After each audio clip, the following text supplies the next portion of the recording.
దేవునికి మహిమ కలుగును గాక. సామెతలు 1 అధ్యాయము 8 చదువుకుందామండి. నా కుమారుడా, నీ తండ్రి ఉపదేశము ఆలకింపుము, నీ తల్లి చెప్పు బోధన త్రోసివేయకుము. అవి నీ తలకు సొగసైన మాలికయు, నీ కంఠమునకు హారములనై ఉండును. నా కుమారుడా, పాపులు నిన్ను ప్రేరేపింపక ఒప్పకము.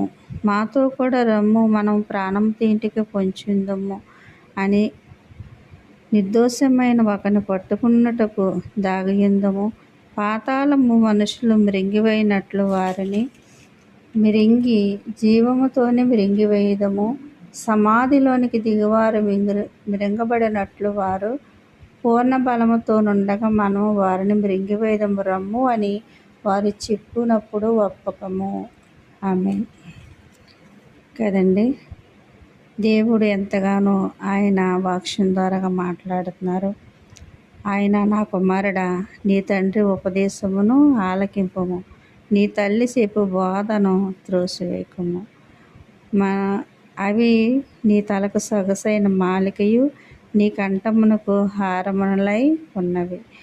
మరి ఆయన చెప్పు ఉపదేశం మనం మరవకుండా నడిచినప్పుడు మన తల్లి మనకి మంచి చెప్పుతారు. ఆ మంచి మాటలు వినినప్పుడు మనం త్రోవ తప్పిపోకుండా మనం ఉంటాము.